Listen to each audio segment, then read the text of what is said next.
What up, y'all? It's your boy, Mr. Downtown Ray Melo, and you're listening to the Entertainment Report on iHeartRadio, live from Dubai for Thursday, April 4th, 2019, delivering some major stories and trends going on in the world of entertainment and beyond. You can follow the show on Facebook, Twitter, or Instagram. Facebook.com/The Entertainment Report with Ray Melo, that's RAYMELO, on Twitter at The Enter Report, or on Instagram at The Entertainment Report. You can listen to the show anytime you want on iHeartRadio. Just go to iHeart.com or your iHeart phone app, search for The Entertainment Report, and it'll take you to the page. Joaquin Phoenix dons clown makeup and a purple suit in the first teaser trailer for Warner Brothers and DC Comics' upcoming psychological thriller Joker. The clip released on Wednesday follows Phoenix as Arthur Fleck, a man who descends into madness after facing multiple hardships on the streets of Gotham City. Fleck then starts to transform into the iconic Joker, best known as Batman's greatest foe, as he begins to take his revenge against society. Fleck says, "I used to think that my life was a tragedy, but now I realize it's a comedy." The teaser trailer also briefly features stars Zazie Beetz and Robert De Niro as a late-night talk show host who invites the Joker onto his program.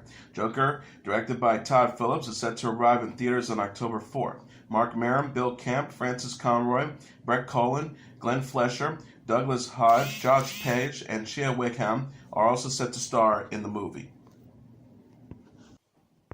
Emilia Clarke discussed on The Late Show how her mother is the only person she told about the ending of HBO's Game of Thrones. Clarke, who portrays Daenerys Targaryen on the fantasy drama, said to host Stephen Colbert on Tuesday, "The good thing about telling my mom these things is that she's a vault because she just done forgotten." Clarke explained how despite her mother reading one of the scenes from the final season script, she cannot remember what happened. The actress also said that she refused to share the ending with her mother twice. Clarke continued, "If she falls asleep on a plane, I'm very worried that in her sleep she's just going to say it and not realize it. Her subconscious knows exactly what happened."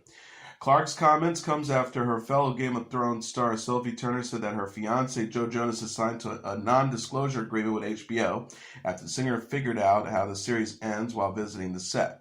Clarke also discussed with Colbert her on-set working conditions as compared to her co-star Kit Harrington, who she says likes to complain about filming the show in cold weather while wearing heavy clothing. She says, "I'm a quarry in Malta in 100-degree heat passing out every single season because I have 2 sets of hair on my head." Game of Thrones returns for its 8th and final season on April 14th. In a related story, Saturday Night Live star Leslie Jones roped host Kit Harrington into her Game of Thrones fantasy in a promo for the upcoming episode. The video shows the SNL star acting out scenes from the HBO series with her toys before Harrington himself shows up in a crude mock-up of the clothes he wears as Jon Snow in the fantasy series. An incredulous Harrington asked Jones, "Are these oven mitts?" whose Game of Thrones fandom is a recurring bit for the comedian. Harrington is hosting the April 6th episode of Saturday Night Live with musical guest Sarah Bareilles. Netflix has renewed Ricky Gervais' comedy series After Life for a 2nd season. The streaming service made the announcement Wednesday on Twitter alongside a statement from the comedian who wrote, produced, directed, and starred in the series. Gervais says, "I have never had a reaction like this before. It's been insane and heartwarming. But now I have to make sure the 2nd season is even better, so I'll probably have to work much harder than usual, knowing really."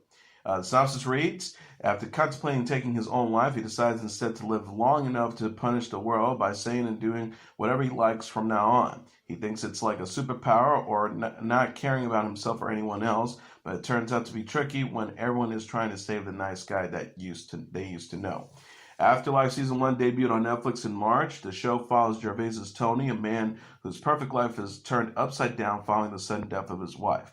Tom Baston, Tony Way, Diane Morgan, Mandy Billion, David Bradley, Ashley Jensen, Carrie Gelliman, Paul Kay, Michelle Greenridge, and Tommy Finnegan also star in the show. Lily Collins will star in a new TV series from director and producer Darren Star. Collins will play the title role of Emily, a driven 20-something from the Midwest who moves to Paris after an unexpected job opportunity.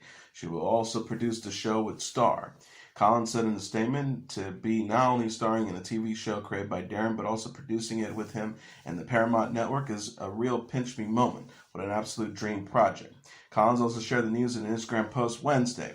The Star wrote, "It's official. I'm so thrilled to finally be able to share this news with you. I'm going to be starring in a new TV series called At Emily in Paris, created by the legendary hashtag Darren Star."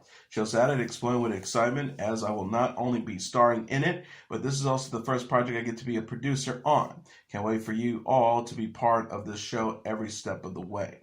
Variety says Emily in Paris received a 10-episode commitment from Paramount Network in September. The series is expected to begin production later this year and premiere in 2020. Katherine Bell will reprise her Jag character on NCIS Los Angeles. The Hollywood Reporter confirmed Tuesday the 50-year-old actress will return as Lieutenant Colonel Sarah Mac Mackenzie in the CBS series. Bell will play Mac in a recurring capacity on NCIS Los Angeles, which exists in the same TV universe as Jag. She joins her former co-stars David James Elliott, who will reprise his role as Captain Harmon Harm Rab Jr. Elliott will first appear in the May 12th episode of NCIS Los Angeles, with Bell to return in the season 10 finale, which airs May 19th. NCIS Los Angeles executive producer R. Scott Gamel said in a statement, "Catherine Mack was a strong, smart woman who held her own and then some in a male-dominated world. Her character paved the way for other strong female leads." He also added, "Not only is it great to be working together as friends, but to be able to write for Catherine and have her same character interact with our NCIS Los Angeles characters now. That is a wonderful surreal. It feels like everything has come full circle." Bell has teased her return in an Instagram post Monday by saying, "Tired, but so happy. What an amazing day on set. Can't wait to share what I'm doing and the people I'm working with." Deadline said Bell and Elliott are also expected to appear in the first 2 episodes of NCIS Los Angeles Season 11, although the show has yet to be officially renewed. The pair's return has led the speculation of a Jag reboot or revival.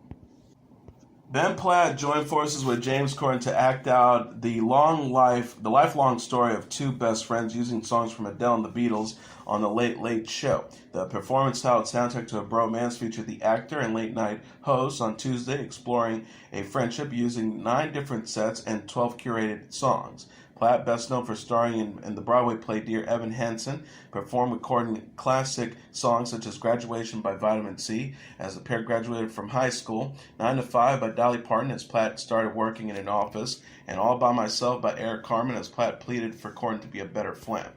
Platt and Corden covered Adele's Hello while they talked on the phone to rekindle their friendship and sang With a Little Help from My Friends by the Beatles to end the mini musical. Platt released his debut studio album titled Sing to Me Instead in March. Tiffany Haddish explained on Jimmy Kimmel Live why her infamous stand-up comedy show on New Year's Eve in Miami didn't live up to its expectations. Haddish was criticized for the show on social media after it took place at the James L. Knight Center, forcing the comedian to apologize on Twitter for forgetting jokes on stage. Haddish said to Kimmel on Tuesday it was a bad day at work, before detailing how the night before the show she made the mistake of going out to party with friends.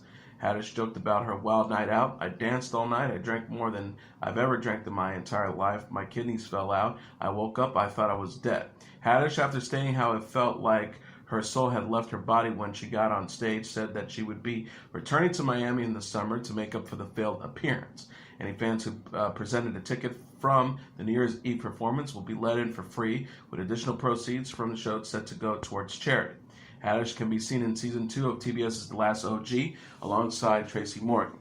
Haddish impersonated Morgan while speaking with Kimmel, mimicking his voice while talking about his collection of octopuses.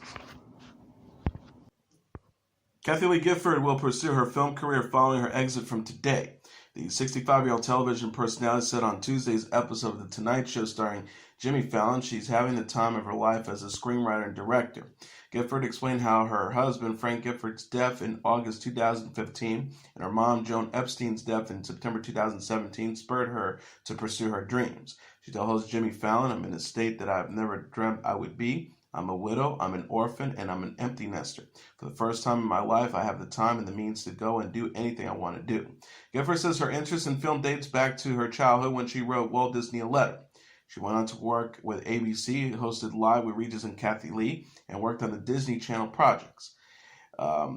Star says, "That's always been that dream in me to do movies, so I wrote a movie last year. We're looking for the right distributor right now. Wrote it with my friend Craig Ferguson, who is one of the most brilliant people in the world." She added, "I just directed my first short film in Israel 2 weeks ago. I'm just having the time of my life. I thought about it. I don't want to be the one using my senior discount to go see a movie. I want to make the movie that the seniors are using their discounts to come and see.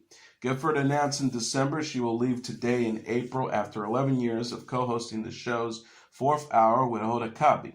She told host Fallon she initially doubted a show with Kotb would be successful. The star said, I came for a year, I fell in love with my Egyptian goddess, and then I stayed another year. It's 11 years later, it's literally time. I have so many things I'm working on. A rule being proposed in Hollywood that would make films by Netflix and other streaming services ineligible for the Academy Awards could violate federal law, the U.S. Justice Department says. The department expressed concerns about the potential rule's impact on competition and antitrust laws in a letter to the Academy of Motion Pictures Arts and Science, which awards the annual Oscars. The letter was obtained by Variety, The Hollywood Reporter, and NBC News. The March 21st letter addressed to Academy CEO Dawn Hudson says, in the event that the Academy, an association that includes multiple competitors in its membership, establishes certain eligibility requirements for the Oscars that eliminates competition without pro-competitive justification, such conduct may raise an antitrust concern. It was written by McCann Damraham, the head of the Justice Department Antitrust Division. The letter is a response to a push by filmmaker Steven Spielberg for new rules to make Netflix and other online films ineligible for Oscars. He says such films should instead be eligible for television awards like the Emmys. His stance following Oscars wins this year by the Netflix film Roma, which had a limited run in movie theaters while it was available online. It won 3 Academy Awards and was nominated for 7 more. In his letter, Darraham points to a sector of the Federal Sherman Act that bars agreements that limits competition. He wrote, agreements among competitors to exclude new competitors can violate the antitrust laws when their purpose or efforts is to impede competition by goods or services, which threatens the profits of incumbent firms.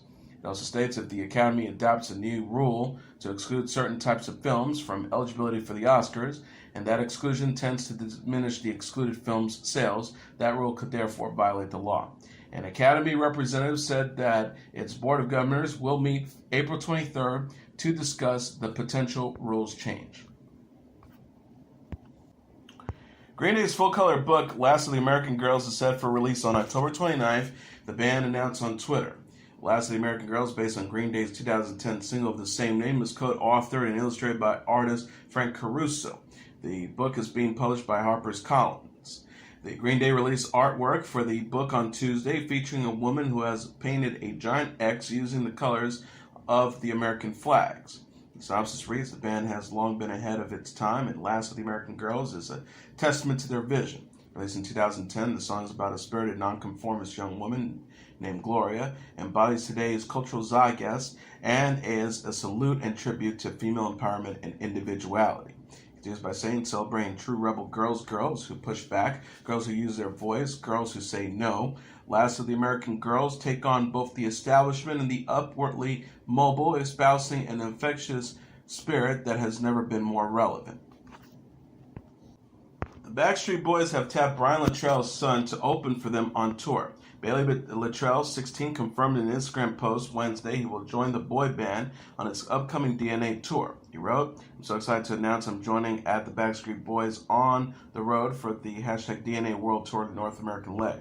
Bailey also shared his excitement in an interview with People published Wednesday.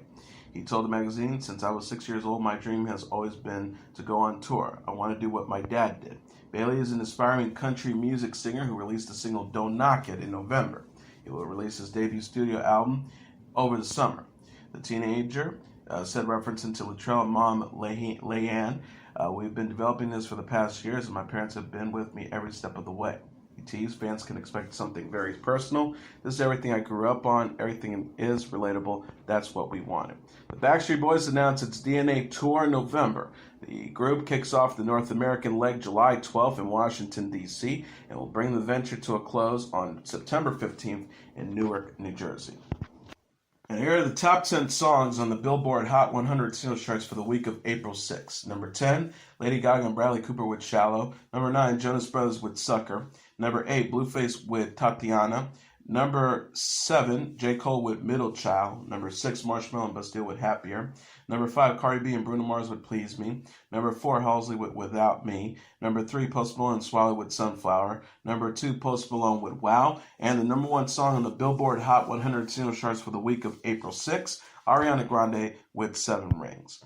And as your entertainment report for Thursday, April 4th, 2019, I'm your host, Mr. Downtown Ray Melo. I'll be back tomorrow to deliver some major stories and trends going on in the world of entertainment and beyond. You can follow the show on Facebook, Twitter, or Instagram, facebook.com/The Entertainment Report with Ray Melo. That's RAYMELO. On Twitter at The Enter Report, or on Instagram at The Entertainment Report. You can listen to this episode or any previous episodes of The Entertainment Report anytime you want on iHeartRadio. Just go to iHeart.com or your iHeart phone app, search for The Entertainment Report, and it'll take you to the page. Good night, and God bless you all.